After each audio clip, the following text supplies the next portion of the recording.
And in the House of Representatives, lawmakers are asking the federal government to respond to the demands of private oil depot owners and petroleum products marketers so as to avert the planned shutdown of depot and other round of fuel scarcity.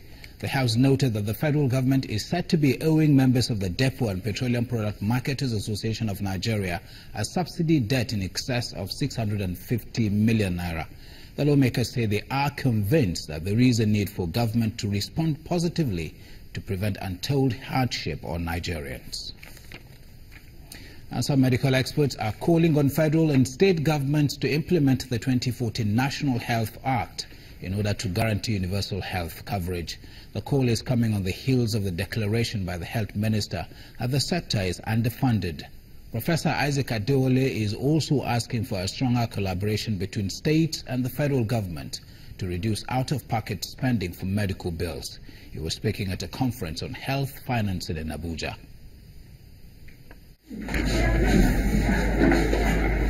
For some time now, there has been a consistent conversation about the need for government to implement the 2014 National Health Act and increase domestic funding for the health sector in Nigeria. It cannot be in two places at the same time. This is again the crux of the discussions at the Healthcare Financing Policy Dialogue in Abuja, as health experts and the Minister of Health emphasized the urgent need for the government to reduce out-of-pocket spending for healthcare expenditures. This forum is so important to us, and what we try to do is to look at the platform. What is obvious to us is that we are underfunding health in Nigeria. And what is also important is that we have to take a conscious decision and put priority on health. Nigeria invests too little, and Nigeria invests too inefficiently in the health of its own people. Government health spending as a share of the total health spending in Nigeria is low. Nigeria is relatively more dependent on development assistance for health. About 70% of the total health expenditure is out of pocket. Since 2011, Nigeria's health budget fluctuates between 4.1% and 5.5% of the total appropriation for the country. The situation might even get worse in 2018, as only 3.95% of the 8.6 trillion naira proposed budget is earmarked for the health sector. Achieving financial protection requires significant government subsidies from the budget. A sovereign country should not indefinitely depend on the kindness of strangers to cover essential health services for its own people. It is wrong. In 2001, heads of African governments made a commitment known as the Abuja Declaration to allocate 15% of their annual national budgets to fund the health sector. Participants at this conference are hoping that the government will one day deliver on this promise. And that's all from Abuja. Melinda will take us through the rest of our reports in our Lagos studio. Melinda. Thank you so much, Ibrahim.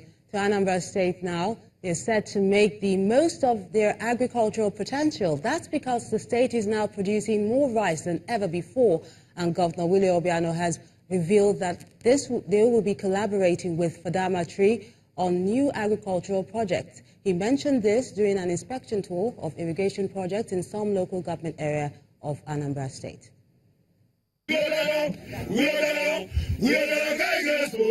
Chants of solidarity from youth of Ogbaru local government area, Anambra State, heralds the arrival of the governor, W.H.O, to inspect the irrigation project of the state government in collaboration with Fadama for agricultural development. In Obahuekwem, in Ihiala, here is a central pivot and sprinkler provided with the capacity to irrigate over 100 hectares of land. It galvanizes rice farming, and the project coordinator points out why it will be successful. The contractors that did this have been engaged to remain for 1 year to do operation and maintenance, and also training. The target for rice cultivation is also disclosed. For rice production, we target to do at least 10,000 hectares of rice cultivation. For Your Excellency, amazingly, this location has taken almost half of what we want to achieve. The mechanized threshing machine in full steam. buttresses his point.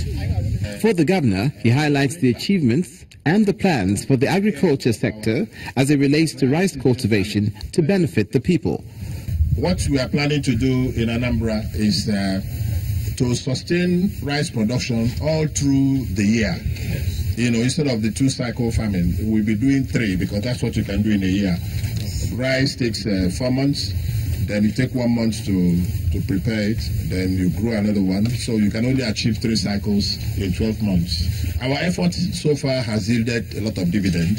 When we started in 2014, Anambra was producing 80,000 metric tons of rice all over the state. But today we are doing 345,000 metric tons.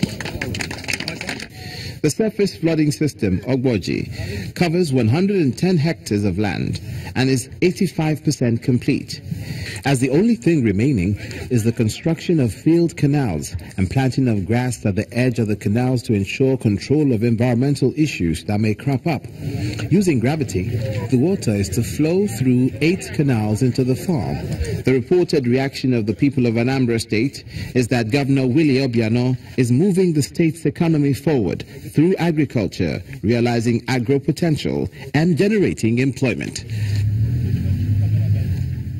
Inclusive governance and economic diversification have been described as key tools for achieving the United Nations Sustainable Development Goals by the year 2030. That's the submission of participants at the first ever Sub-National Stakeholders Conference on Sustainable Development Goals held at the Cinema Hall of the June 12 Cultural Center in Abeokuta, Ogun State. Thank you very much. Nations and governments are taking critical actions to check extreme poverty, gender inequality, climate change, and other global challenges captured under the United Nations Sustainable Development Goals. This International Stakeholders Conference is one of such. It's a collaboration between the Ogun State government and the Civil Society Coalition on Sustainable Development. These participants gather at the Cinema Hall of the June 12 Cultural Center in Abeokuta, the Ogun State capital. And here they discuss achieving the Sustainable Development Goals in Ogun State through integrated and innovative partnership approach. They underscore the importance of investing in women and girls for gender equality. We need to embrace economic diversification, and this is one of the problems in Nigeria. We have depended so much on oil to the extent that we have not been able to diversify our economy. The second thing that we need to do is about employment opportunities, particularly for young people and others within our society. Host Governor Ibikunle Amosun also advocates economic inclusion to achieve even prosperity for citizens. The totality of what we are trying to do, which is what is happening, is that when we that have fail to provide for the have-nots, we will not enjoy what we have. So this is a way of creating what I call inclusive growth, inclusive convenience, inclusive happiness, inclusive good way of living, improving on the standard of living of everybody. Some citizens are honored with the award of UN SDG champions for their individual contributions towards the attainment of the SDGs. This appointment will spoil you to do more. Congratulations. Wife of the state governor, Mrs. Olufunsho Amosun, is one of the recipients. Together for Her Excellency, the other exhibition, so I invite other exhibition to join. Federal lawmakers investigate an alleged fraud, and Anne has the details on Business News.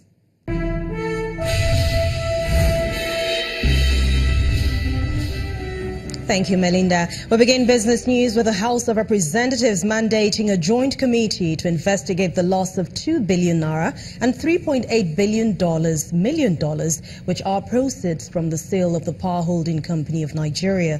The Deputy Minority Leader of the House, Chukwuka Onyema, said since the unbundling of the PHCN in 2005, interests of payments made by 18 successor companies through certain banks have not been paid.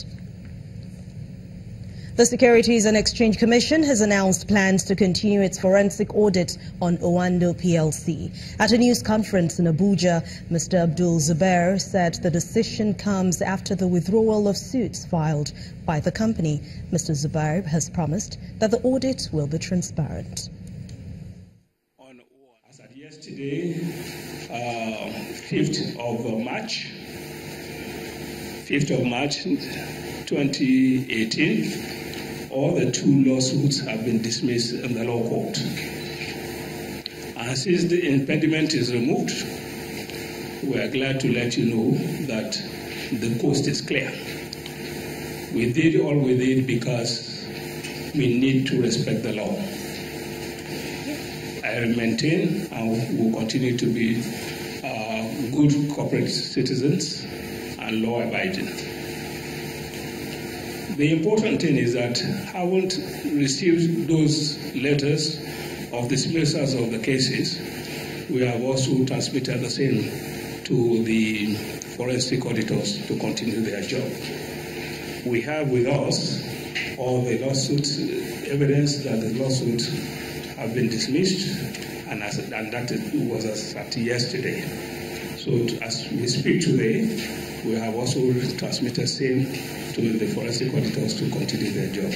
We will not interfere with their job. Everything we did in the interest of investors and to maintain the integrity of the market. Nigeria's stock market's value has risen by 31 billion naira following demands for major stocks by investors, and that's in spite of a negative breath today. Taniola Shibawale has more for us.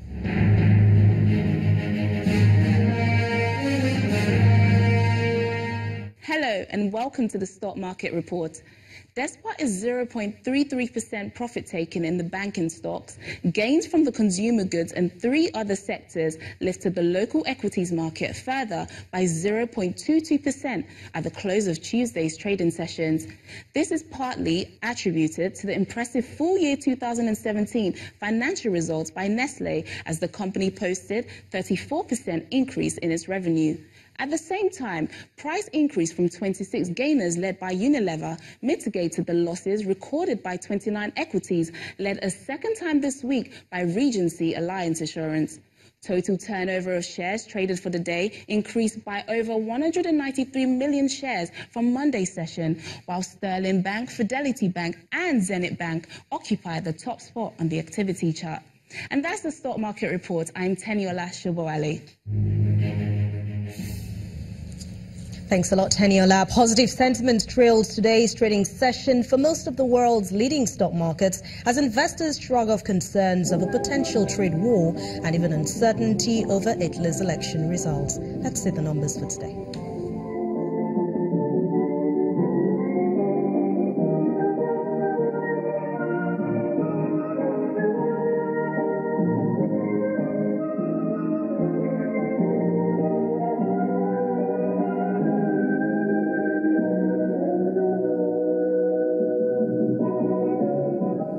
Thank you for watching Business News Tonight. I'm Anne Nwawodo.